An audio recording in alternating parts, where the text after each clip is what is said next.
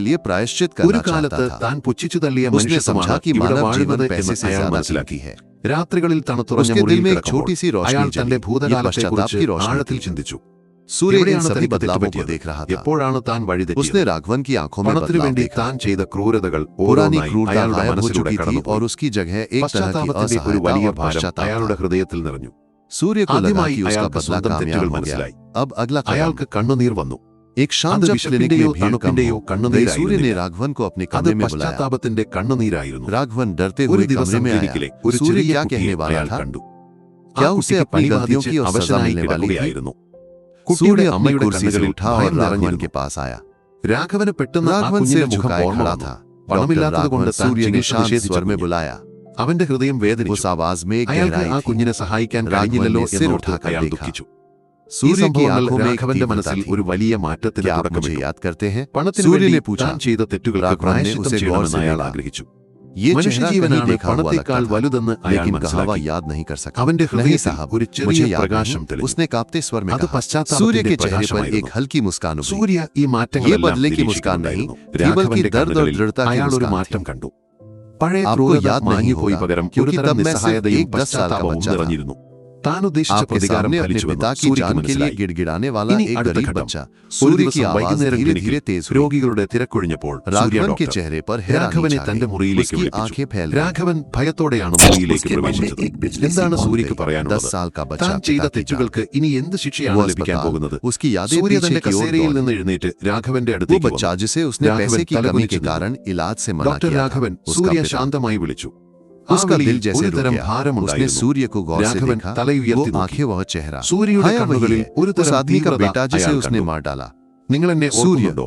സൂര്യ ചോദിച്ചു. അയാളെ സൂക്ഷിച്ചു നോക്കി. ഈ മുഖം എവിടെയോ കണ്ടിട്ടുണ്ടല്ലോ. എന്നാൽ എവിടെയാണെന്ന് ഓർമ്മ വന്നില്ല. ഇല്ല സാർ, എനിക്ക് ഓർമ്മയില്ല. രാഘവൻ വിറയലോടെ പറഞ്ഞു. സൂര്യയുടെ മുഖത്ത് ഒരു നേരിയ പുഞ്ചിരി വിടർന്നു. അത് പ്രതികാരത്തിന്റെ പുഞ്ചിരിയായിരുന്നില്ല, മറിച്ച് ഒരുതരം വേദനയുടെയും ദൃഢനിശ്ചയത്തിന്റെയും പുഞ്ചിരിയായിരുന്നു. നിങ്ങൾ ഓർമ്മിക്കില്ല, കാരണം അന്ന് ഞാനൊരു 10 വയസ്സുകാരൻ മാത്രമായിരുന്നു. നിങ്ങളുടെ മുന്നിൽ എന്റെ അച്ഛന്റെ ജീവന് വേണ്ടി കെഞ്ചിയ ഒരു പാവം കുട്ടി. സൂര്യയുടെ ശബ്ദം പതിയെ ഉയർന്നു. രാഘവന്റെ മുഖത്ത് ഞെട്ടൽ നിറഞ്ഞു. അവന്റെ കണ്ണുകൾ വിടർന്നു. അവന്റെ മനസ്സിലൂടെ ഒരു മിന്നൽപ്പിണർ കടന്നുപോയി. 10 വയസ്സുകാരൻ. അച്ഛന്റെ ജീവൻ ആ ആശുപത്രി അവന്റെ ഓർമ്മകൾ പിന്നോട്ട് പാഞ്ഞു. പണമില്ലാത്തതുകൊണ്ട് ചികിത്സ നിഷേധിച്ച ആ കുഞ്ഞ്, അവന്റെ ഹൃദയം നിലച്ചുപോയതുപോലെ കണ്ണുകൾ ആ മുഖം. അവനാണ് താൻ കൊലപ്പെടുത്തിയ ആ മനുഷ്യൻ. സൂര്യ രാഘവൻ ഞെട്ടലോടെ അവന്റെ കാലുകൾക്ക് ബലം നഷ്ടപ്പെട്ടു. അവൻ കസേരയിലേക്ക് തളർന്നിരുന്നു. അവന്റെ കണ്ണുകളിൽ ഭയം നിറഞ്ഞു. തന്നെ കൊല്ലാനാണോ അവൻ വന്നത്? തനിക്ക് സൂര്യ അവന്റെ അടുത്തേക്ക് വന്നു. അത് ഞാൻ സൂര്യയാണ്. നിങ്ങൾ പണമില്ലാത്തതുകൊണ്ട് ചികിത്സ നിഷേധിച്ച ആ മനുഷ്യന്റെ മകൻ. എന്റെ അച്ഛനെ കൊന്ന ഡോക്ടർ രാഘവൻ നിങ്ങളാണ് എന്റെ മുന്നിലിരിക്കുന്നത്. സൂര്യയുടെ വാക്കുകളിൽ തീവ്രത നിറഞ്ഞു. രാഘവൻ തലകുനിച്ചു. അവന്റെ കണ്ണുകളിൽ നിന്ന് കണ്ണുനീർ ധാരയായി ഒഴുകി. मेरे पिता मुझसे हमेशा कहते थे सूर्य पैसे से ज्यादा നഷ്ടപ്പെട്ട ജീവിതത്തെക്കുറിച്ചുള്ള കണ്ണുനീരായിരുന്നു. किसी को नुकसान താൻ ചെയ്ത തെറ്റുകളെക്കുറിച്ചുള്ള പശ്ചാത്താപത്തിന്റെ കണ്ണുനീരായിരുന്നു. തന്റെ ധനമോഹം എങ്ങനെയാണ് ഒരു കുടുംബത്തെ തകർത്തൊരു കുഞ്ഞിനെ അനാഥനാക്കിയത് എന്ന് അവൻ തിരിച്ചറിഞ്ഞു. അവന്റെ ഹൃദയം നുറുങ്ങി. എന്നെ ശിക്ഷിക്കൂ സൂര്യ, ഞാൻ ചെയ്ത തെറ്റുകൾക്ക് എന്ത് ശിക്ഷ ലഭിച്ചാലും ഞാൻ സഹിക്കും. രാഘവൻ വിതുമ്പി. സൂര്യ രാഘവന്റെ തോളിൽ കൈവച്ചു. ഇല്ല ഡോക്ടർ, ഞാൻ നിങ്ങളെ ശിക്ഷിക്കാൻ വന്നതല്ല. നിങ്ങൾ ഇതിനകം തന്നെ ശിക്ഷിക്കപ്പെട്ടു കഴിഞ്ഞു. വർഷങ്ങളോളം തിരുവിൽ അലഞ്ഞതും ഇപ്പോൾ എന്റെ ക്ലിനിക്കിൽ ശുചീകരണക്കാരനായി ജോലി ചെയ്യുന്നതും നിങ്ങളുടെ മനസ്സിൽ നിങ്ങൾ അനുഭവിച്ച വേദനയും അതാണ് നിങ്ങൾ അവന്റെ കണ്ണുകളിൽ ഒരുതരം ആശ്വാസം എന്ന രീതിയിൽ. എന്നാൽ സൂര്യയുടെ അടുത്ത വാക്കുകൾ അവനെ അത്ഭുതപ്പെടുത്തി. പണമല്ല മനുഷ്യന്റെ ജീവനാണ് പ്രധാനം എന്ന് നിങ്ങൾ ഇപ്പോൾ മനസ്സിലാക്കിയിട്ടുണ്ടെന്ന് ഞാൻ വിശ്വസിക്കുന്നു. എന്റെ അച്ഛൻ എന്നോട് എപ്പോഴും പറയുമായിരുന്നു, സൂര്യപണത്തേക്കാൾ വലുത് മനുഷ്യന്റെ ജീവനാണ്. ആരെയും ദ്രോഹിക്കരുത്, സത്യസന്ധമായി ജീവിക്കണം. ആ വാക്കുകൾ ഞാൻ എന്നും മനസ്സിലാക്കി. നിങ്ങൾ ചെയ്ത തെറ്റുകൾക്ക് പ്രായശ്ചിത്തം ചെയ്യാൻ നിങ്ങൾക്കൊരു അവസരം നൽകാൻ ഞാൻ ആഗ്രഹിക്കുന്നു. സൂര്യ പറഞ്ഞു. രാഘവനെ വിശ്വസിക്കാനായില്ല. ഒരു അവസരം തനിക്കോ? എന്തവസരം?